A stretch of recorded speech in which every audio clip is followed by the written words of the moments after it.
Ni saa 12 Afrika ya Kati, sawa na saa 1 Afrika Mashariki. Hujambo, leo ni Jumatatu Novemba 24, 2025 na kukaribisha katika matangazo ya moja kwa moja ya Amka na BBC. Mimi ni David Nkia. Katika Amka na BBC asubuhi hii, Marekani yasema kumekuwa na maendeleo makubwa katika upatikanaji wa amani nchini Ukraine, huku nchi hiyo ikisema toleo la sasa la rasimu ya mpango wa amani linaakisi vipaumbele vikuu vya Ukraine. Jeshi la Israel lamuua mmoja wa makamanda wakuu wa wapiganaji wa Hezbollah katika shambulio la anga kusini mwa mji mkuu wa Lebanon, Beirut, licha ya kuwepo kwa usitishaji mapigano. Na katika gumzo tunaangazia mpango wa amani uliofanyika Geneva nchini Uswizi. Ni mpango wa aina gani?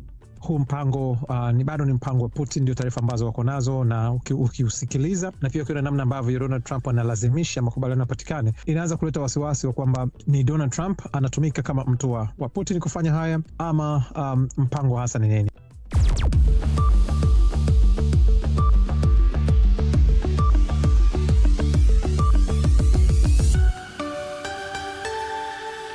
Na tuna mengi tuliokuandalia msikilizaji, lakini kwanza ni muktasari wa habari za ulimwengu kusoma kwako na Halima Nyanza.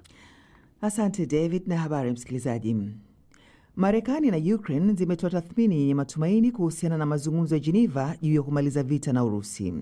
Ikulu ya Marekani imesema mkutano huu wa mashauriano umethibitisha tena kwamba makubaliano yoyote ya baadaye lazima yaheshimu kikamilifu uhuru wa Ukraine na kuleta amani endelevu na ya haki. Waziri wa mambo ya nchi za nje wa Marekani Marco Rubio amesifia maendeleo yaliyopatikana katika mkutano huo, huku mjumbe wa Ukraine Rustem Umerov akisema ripoti ya sasa ya mpango huo inaakisi vipaumbele muhimu vya Ukraine baada ya wajumbe kurekebisha kile alichosema mpango wenye utata uliopendekezwa na Marekani uliotokana na madai ya Urusi. Jeshi la Israeli limemuua mmoja ya makamanda wakuu wa kundi la Hezbollah katika shambulio lililofanywa kwenye mji mkuu wa Lebanon, Beirut. Kundi la wapiganaji wa Hezbollah limethibitisha kifo cha kamanda Haitham al-Tabtabai katika shambulio la anga.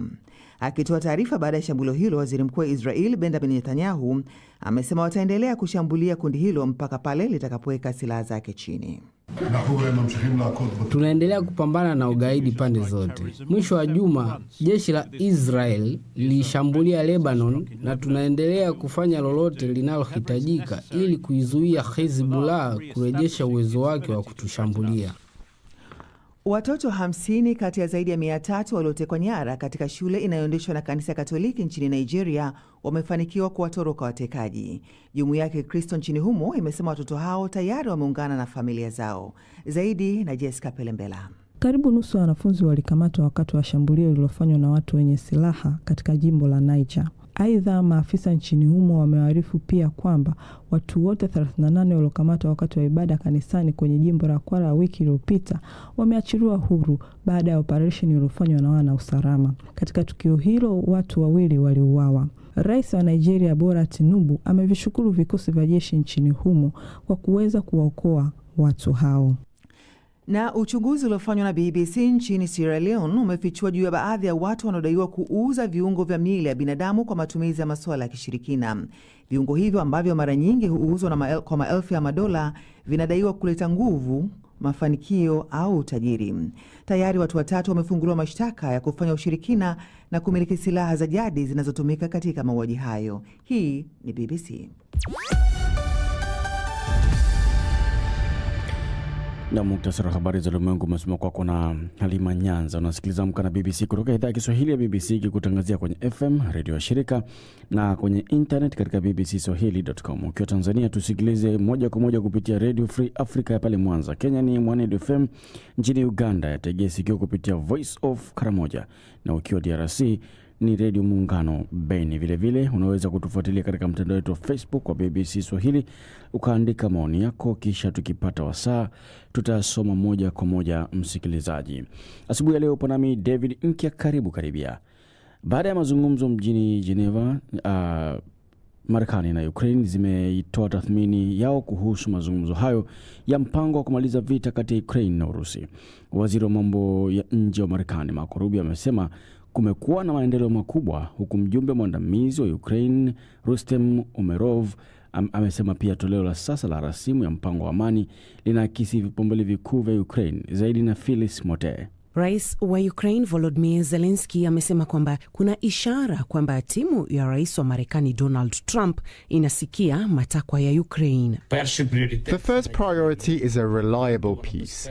Mapema Jumapili, Rais Trump alilaumu Ukraine kwa kuonyesha kutokuwa na shukrani kabisa kwa juhudi za Marekani za kumaliza vita vya Urusi na Ukraine. Rais huyo vilevile alibainisha kuwa mataifa ya Ulaya ambayo mengine ni washirika wakuu wa Ukraine wanaendelea kununua mafuta kutoka Urusi. Aidha, Rais Trump amerejelea matamshi yake kwamba vita hivi havingetokea iwapo angekuwa mamlakani wakati huo.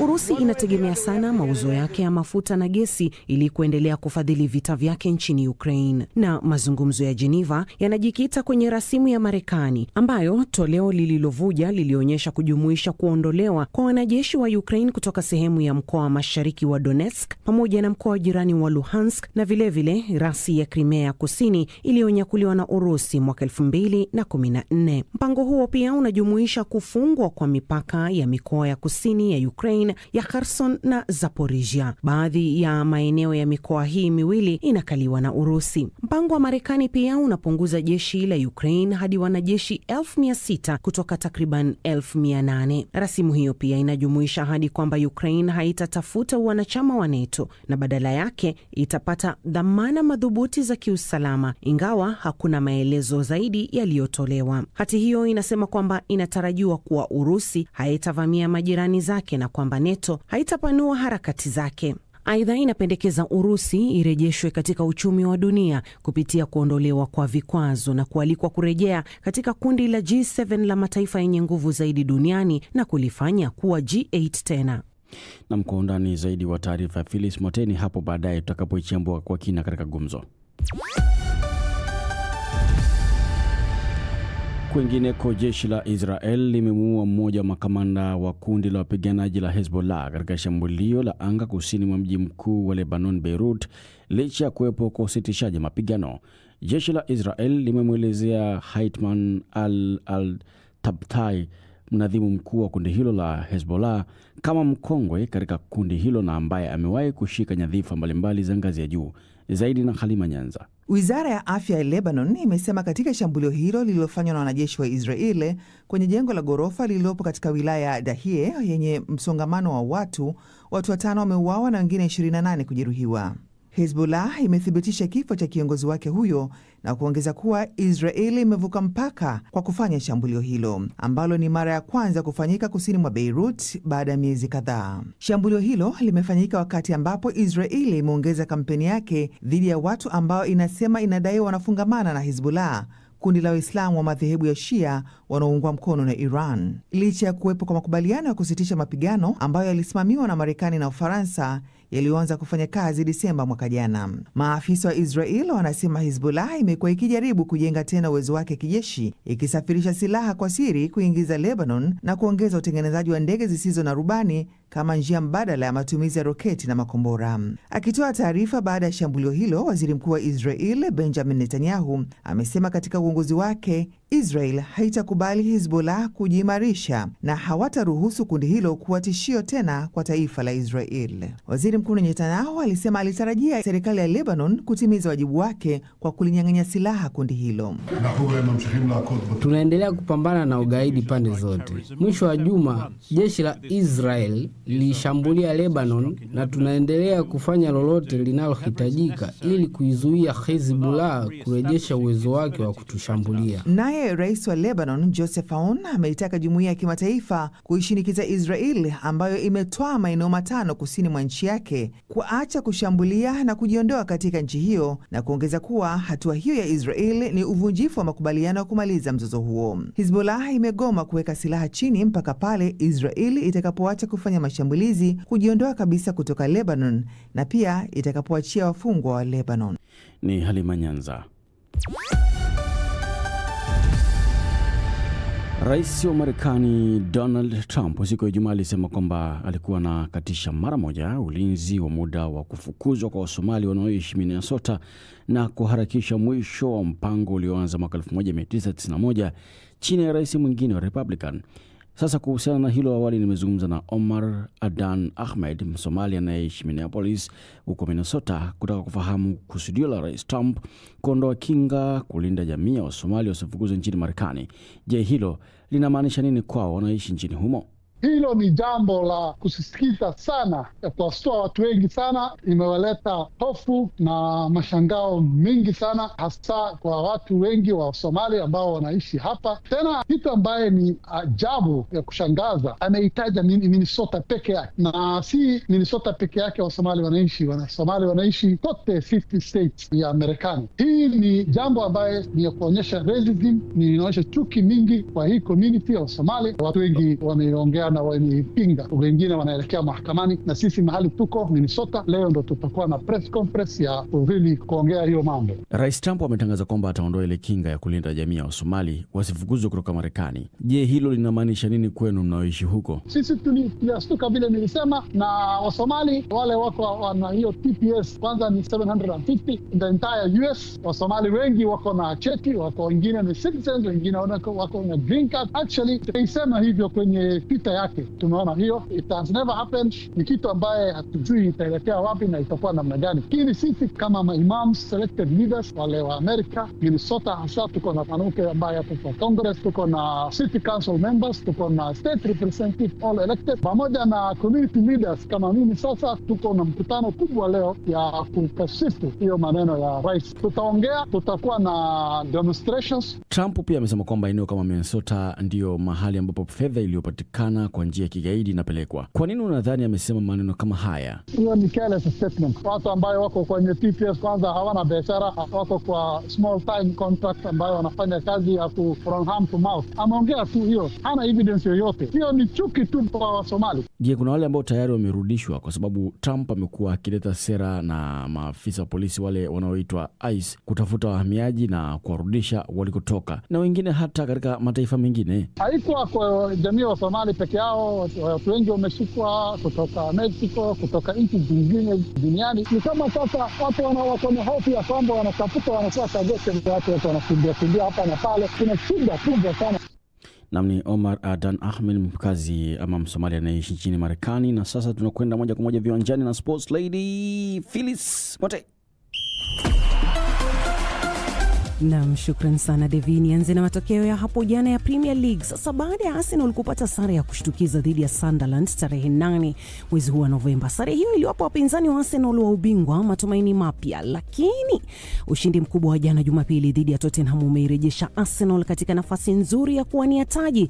Eberechi Eze alikuwa akihusishwa na uhamisho kwenda Spurs majira ya kiangazi, na ndiye alikuwa shujaa wa mchezo huu akifunga hat-trick yake ya kwanza kwenye soka la watu wazima na ya kwanza katika North London Derby tangu mwaka 1978, huku Arsenal ikichapa Tottenham magoli 4-1. Aston Villa ilishinda kwa magoli 2-1 dhidi ya Leeds, na leo Manchester United watakipiga na Everton. Na kwenye La Liga, Jude Bellingham alifunga bao moja na kutoa pasi ya bao lingine, huku Real Madrid ikirejea kileleni mwa La Liga licha kulazimishwa sare na timu ya Elche. Na wanasema umri si kitu, ni kama nambari tu ambazo unahesabu.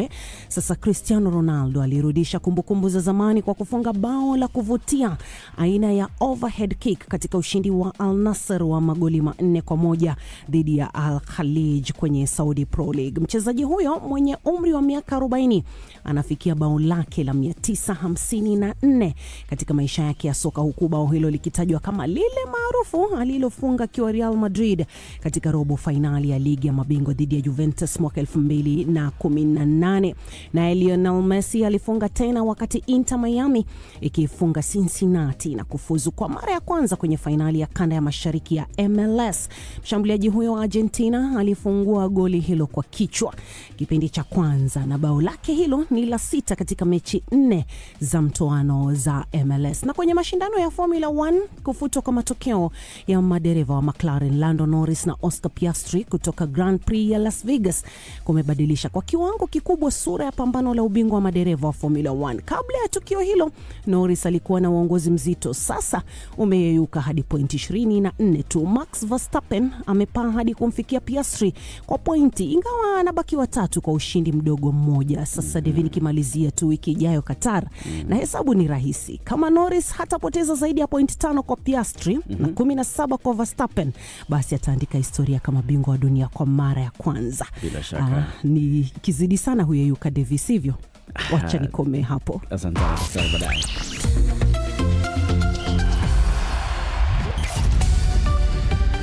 Na mnaendelea kusikiliza idhaa ya Kiswahili ya BBC. Habari kuu asubuhi hii, Marekani yasema kumekuwa na maendeleo makubwa katika upatikanaji wa amani nchini Ukraine, huku nchi hiyo ikisema toleo la sasa la rasimu ya mpango wa amani linakisi vipaumbele vikuu vya Ukraine. Jeshi la Israel limemuua mmoja wa makamanda wakuu wa wapiganaji wa Hezbollah katika shambulio la anga kusini mwa mji mkuu wa Lebanon, Beirut, licha kuwepo kwa usitishaji mapigano.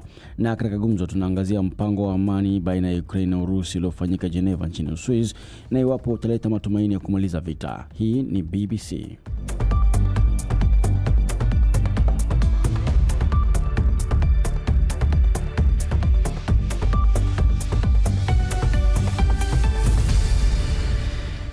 Ni saa 12 dakika 16 Afrika ya Kati, sawa na saa 1 dakika 16 Afrika Mashariki. Mimi ni David Nkia.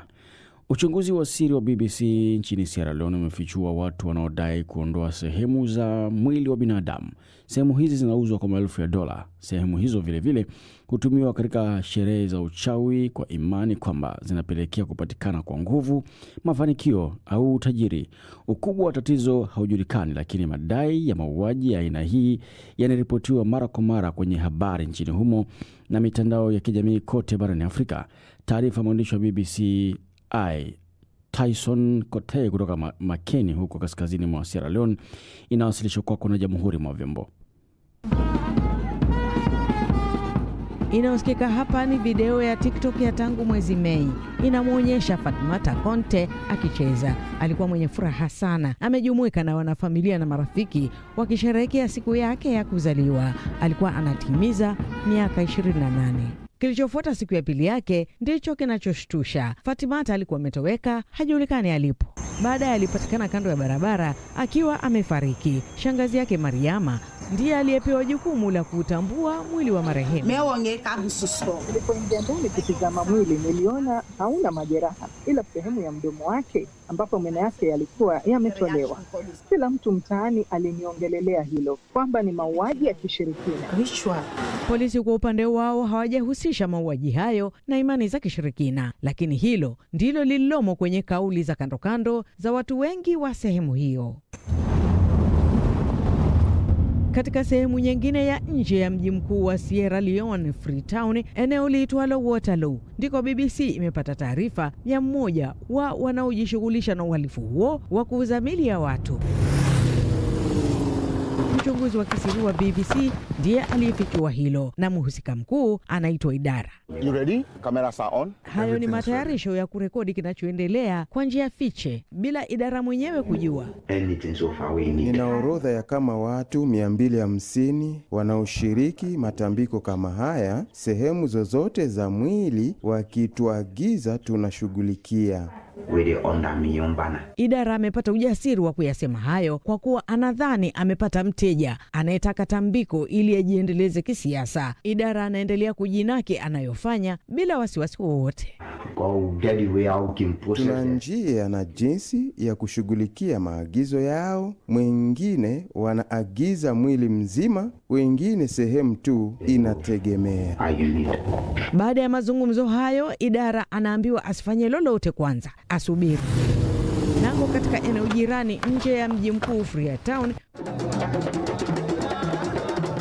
kuna mkutano wa baraza la manispaa. Ni mkutano wa waganga wa kienyeji. Kwa mujibu wa shirika la afya duniani WHO, 80% ya Waafrika hutegemea dawa za mitishamba wanapokuwa na matatizo ya kiafya. Dawa hizo wengi huzipata kwa watabibu wa kienyeji. Sheku Tarawalie ni rais wa baraza la watabibu wa kitamaduni huko Sierra Leone. Analalamika kuwa hao wanaofuata imani za kishirikina wanawaharibia sifa. They said a one rotten fish can destroy the blood of the fish. Unajua msemo samaki mmoja akioza huozesha na mwingine, unatuharibia jina sisi watabibu wa kitamaduni. Kila mwezi tunapata taarifa kwamba wameua mtu na kumtoa viungo vyake, lakini sisi kamwe hatuhusiki na ushirikina katu. Kabla muda mrefu kupita, idara anapiga simu akisema ameshakusanya kundi lake la watu wanaoweza kufuata maagizo ya mteja wake. Na hapo ndipo timu ya BBC ilipowataarifu polisi. This is crazy. Someone's life could be in danger here. This is very serious. Na bahati nzuri hawakuchelewa kutayarisha kikosi kazi. Anayeongoza kikosi hicho ni afisa Aliyu Jalo. We as police officers, you are an African, you know what that means. You cannot just get into the shrine of a witch doctor without protection. Hima polisi wanafika nyumbani kwa idara ambako bado anarekodiwa na mchunguzi wa BBC. Idara anajaribu kutoroka lakini kisha anakamatwa huku polisi wakiendelea na msako katika eneo hilo. Vipande vidogo vidogo kadhaa vya mifupa vinapatikana katika eneo lake, lakini polisi hawajathibitisha iwapo ni vya binadamu. Hayo yote yanaishia mahakamani ambako idara na wenzake wanakabiliwa na mashtaka yanayohusiana na uchawi na kwamba pia wamekutwa na silaha zinazotuhumiwa zinatumika katika mauaji ya kishirikina. Na taarifa hiyo kutoka kwa mwandishi wa BBC Africa Eye Tyson Conte, kama ilivyosomwa na Jamhuri mwa Vyombo. Unaweza kutizama filamu kamili ya Manny Rachel's Africa's Titless Taboo kwenye channel ya YouTube ya BBC News Africa.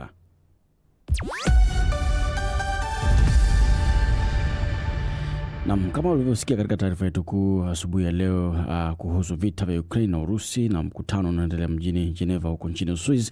Awali nimezungumza na Mobelo Bandio, mchambuzi wa masuala ya kisiasa ambaye pia ni mkazi wa Maryland huko nchini Marekani, ambapo nimetaka kufahamu juu ya kauli kadhaa kutoka kwa Rais Trump pamoja na maafisa wa ngazi ya juu katika serikali yake. Je, msimamo hasa wa Marekani ni upi?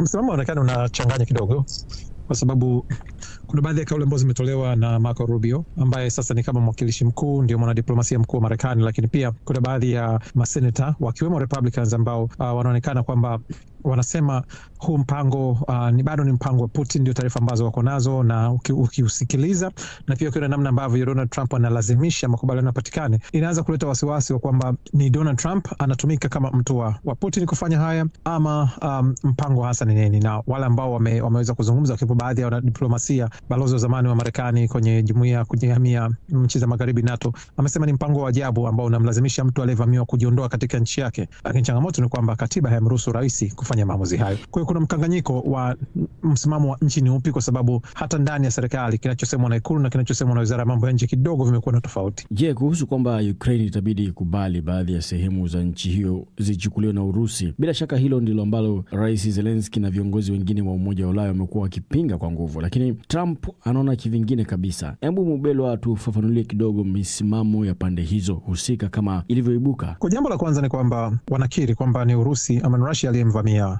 Ukraine. Kinachoshangaza ni kwamba kwa nini msimamo unakuwa ni kwamba Ukraine akubali kujiondoa katika hizo sehemu Russia achukue, na pia wapunguze majeshi yake katika sehemu ya kulinda mipaka yake. Kwa kila mtu anatambua Marekani, Rais Donald Trump amekuwa akizungumza kwamba wale wote wanaotaka kuleta athari huku anatumia jeshi kuzuia yoyote kuingia katika mipaka ya Marekani, lakini sasa naamini ni sawa kwa mtu mwingine ama kwa nchi nyingine kuingia katika nchi nyingine na pia kukabidhiwa. Lakini Zelensky alipata kusema kabla kwamba katiba haimruhusu yeye kufanya maamuzi hayo. Kwa hiyo sio tu swala la utashi, lakini swala kwamba kama atafanya hivyo atakuwa ameenda kinyume na katiba, kwa hiyo ataadhibiwa. Sasa hivi na kama alivyosema ni kwamba inaonekana msimamo ni ama akubaliane na msaada wa Marekani huku akipoteza Ukraine.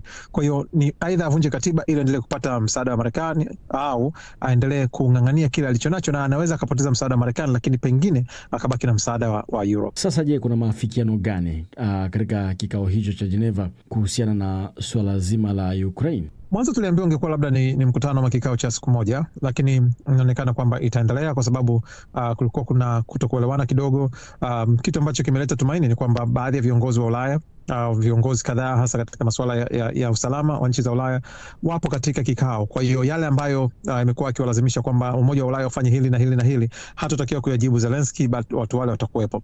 lakini mpaka hivi sasa bado kuja na makubaliano, licha ya kwamba inaonekana Marco Rubio amesema kwamba kumekuwa kidogo na matumaini, kwamba ameongea na Rais Donald Trump kumwambia kwamba maendeleo yanakuwa vizuri, lakini wakati huo huo Zelensky amesema kwamba ni kama vile wawakilishi wa Trump wameanza kumuelewa. Kwa hiyo tunajua kwamba ni kama vile bado maelewano yapo na hawajaukataa ule mkataba moja kwa moja. Mazungumzo yatafika wapi? Tunasubiri katika awamu ya pili ambayo pengine itakuwa ni kesho. Kuna kauli yoyote ya hivi karibuni kutoka kwa Urusi? Kwani kuna wakati imesemekana kwamba mpango huo ni wa Urusi na wamempata tu Trump kutekeleza. Hatujasikia kauli yoyote, kitu ambacho ni cha ajabu. Hawajashirikishwa katika mazungumzo, wakisema kwamba watakuja kufanya nao mazungumzo tofauti na hawawajibishwi kwa jambo lolote katika vipengele hivi 28. Kwa hiyo sidhani kama wana kitu cha kusema, kwa sababu watu pekee ambao wana cha kupoteza katika vipengele hivi ni Ukraine. Mpango huu unaonekana kumnufaisha zaidi Russia, na yuko upande wa kunufaika. Sidhani kama anaweza akawa na lolote la kusema, na hasa kwa sababu umempata mtu ambaye Donald Trump, ambaye sio tu anawasemea katika kile anachohitaji, lakini sasa anaanza kuweka na deadline, anaanza kuweka na muda wa kusema kwamba ikifikia siku fulani lazima muwe mmekubaliana na masharti haya, ambayo pia yanamnufaisha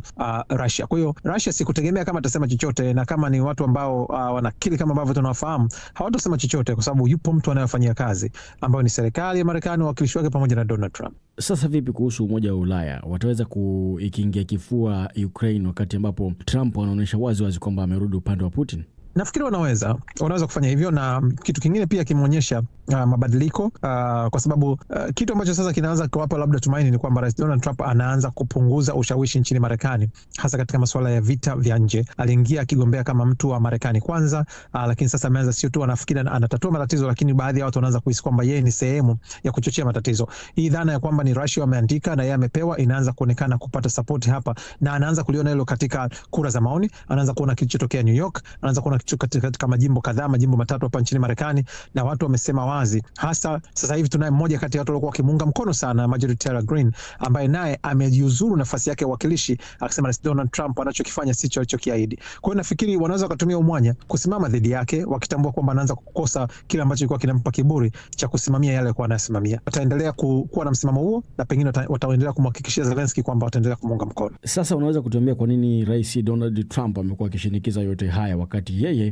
yeye amekuwa kinadi sera yake ya Marekani kwanza? Raia wa Marekani wanaliongeleaje hili? Ni wakati mbaya sana kwa Rais Donald Trump hivi sasa, na hapa tunazungumzia tu katika masuala ya kisiasa, na licha ya kwamba ni mmoja kati ya watu ambao wana akili nzuri sana katika kuangalia upepo wa siasa unaelekea wapi, lakini nafikiri swala la files za Epstein, baadhi ya nukuu ambazo zimeonekana kwamba Rais Putin ana baadhi ya taarifa za maovu ambayo amefanya Donald Trump na anayofanya hivi sasa, inafanya watu pengine waanze kuamini kwamba labda kuna ukweli katika kile ambacho kinasemwa. Sasa kwa nini anafanya hivi? Hakuna anayejua fika, lakini wapo watu wanaohisi ama anamuogopa Putin, au kuna kitu ambacho Putin anacho kumhusu ambacho kinamfanya Donald Trump naye ahisi kwamba analazimika ama kulipa fadhila au kuzuia jambo lisitokee. Hakuna anayejua kipi kimetokea, lakini ndicho ambacho kinasemwa hasa katika mitaa, kwamba kwa namna moja ama nyingine Putin ni kama amemkamata pabaya Rais Donald Trump, na Trump sasa analazimika kufanya kile ambacho Putin anataka ili asiumbuke. Namni Mubelo Bande, huyo mchambuzi wa masuala ya kisiasa ambaye pia ni mkazi wa Maryland pale nchini Marekani, katika gumzo asubuhi ya leo. Nakaribisha kwenye ukurasa wetu wa BBC. Hapa kuna habari kemkem, ikiwemo maandamano Tanzania. Kwa nini vuguvugu la Gen Z si Tanzania peke yake?